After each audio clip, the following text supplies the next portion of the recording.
When you play sports, you must be energetic. Why? Because energy flows where focus goes. The same applies to chess.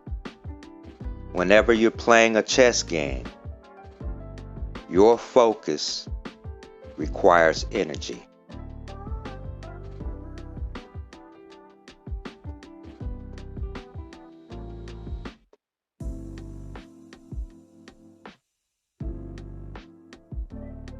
For this first example, we're going to examine this from White's perspective.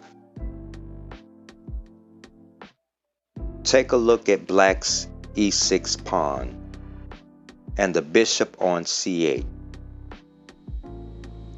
For the moment, the bishop is closed in.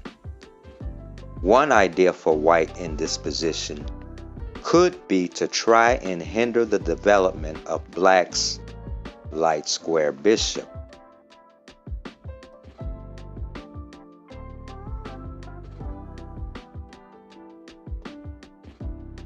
If you reach this position, and if your plan is to hinder the development of Black's light square bishop, then one way to do this is to play the pawn to e5.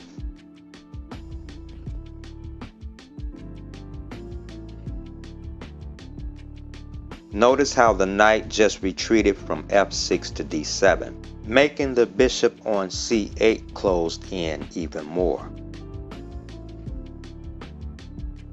White just accomplished the first goal of the closed French. Now I want you to focus on White's next goal. What is White's next step in this opening? The problem with a lot of chess players is that they overestimate the obstacles and tend to underestimate their own potential. This is the second goal for White in this opening. White wants to gain a spatial advantage by playing the pawn to f4.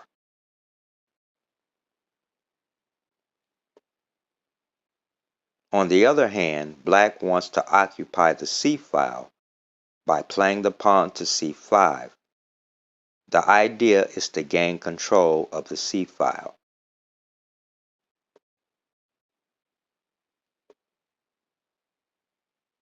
After knight c6, this adds more pressure to the pawn on d4.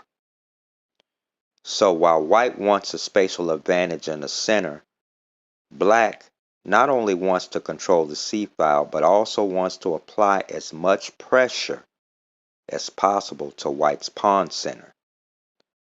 Therefore, playing c5 followed by knight c6 makes perfect sense.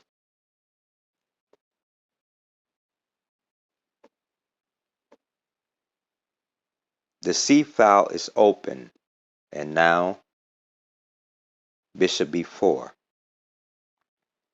This move pins the knight on d2, which is covering the e4 square.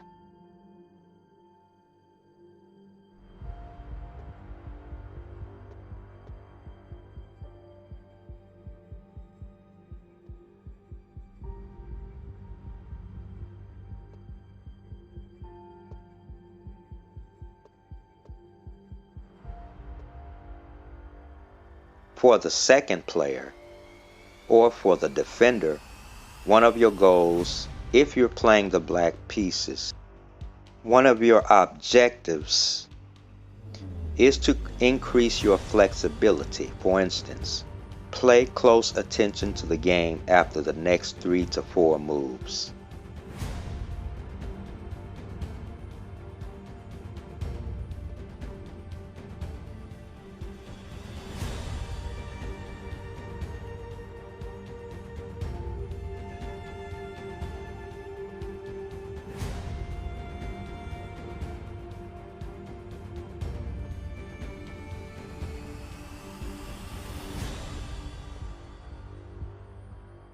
Notice the flexibility of black's pieces.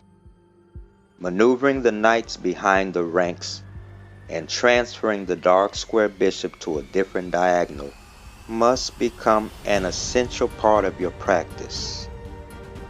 A big part of chess is the necessity to reposition or rearrange your pieces.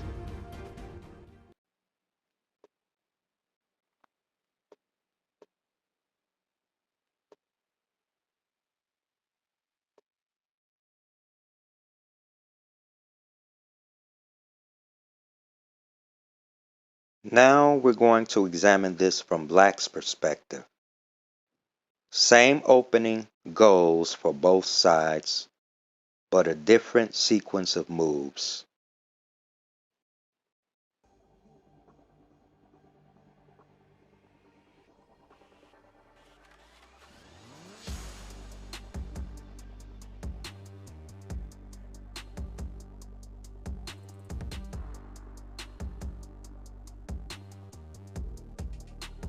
In the first example, white played the pawn from f2 to f4 right away. However, in this example, bishop d3 is played, so white is more so focused on attacking black's king side by playing the bishop to d3. In view of white's plan, black continues with his own plan, which is to create the open C file while attacking white's pieces.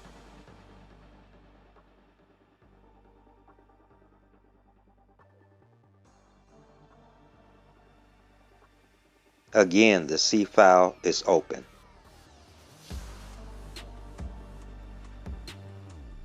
And after f4, bishop d7, and knight f3. This time, the knights are placed on b6 and c6. Why? The answer is that black puts more effort into contesting the open C file and using it to attack on the queen side.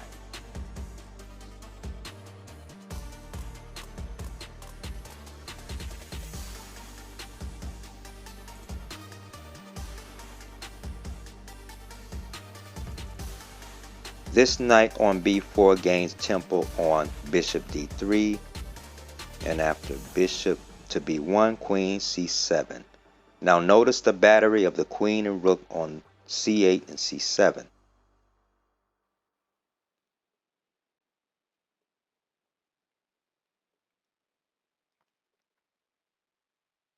This move creates a discovered attack on the queen on d1.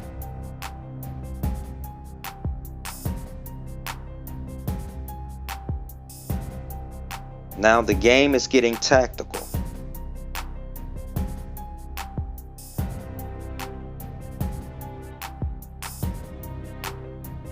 Don't stop watching.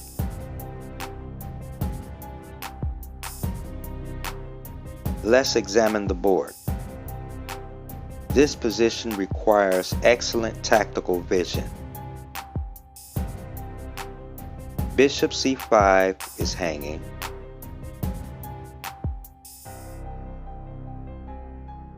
But so is the knight on c3.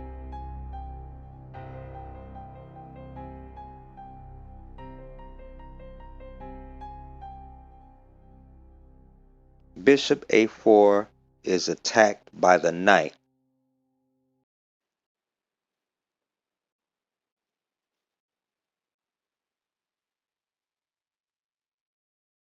But the bishop on c5 is aiming at the bishop on a3.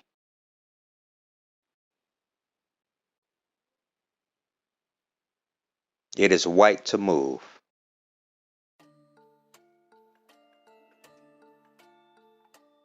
B takes c5, rook takes c3, and c takes b6, rook takes e3. Let's go back.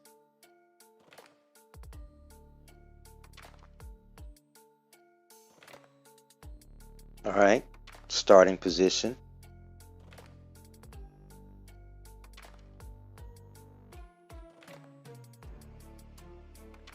B takes c5, rook takes c3. Now, instead of the pawn capturing the knight on b6, what if white plays the bishop to d2? Well, the answer is rook takes c5, and black pockets a pawn. Now going back to the original line.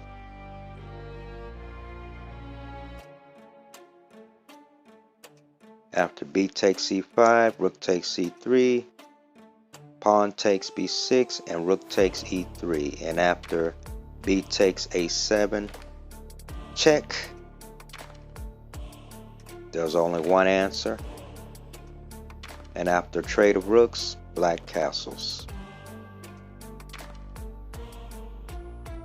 Rook b2, bishop c6, bishop d3, rook a8, and after rook b3, h5, and the black king can step out. Thank you for watching. Stay tuned for my next video.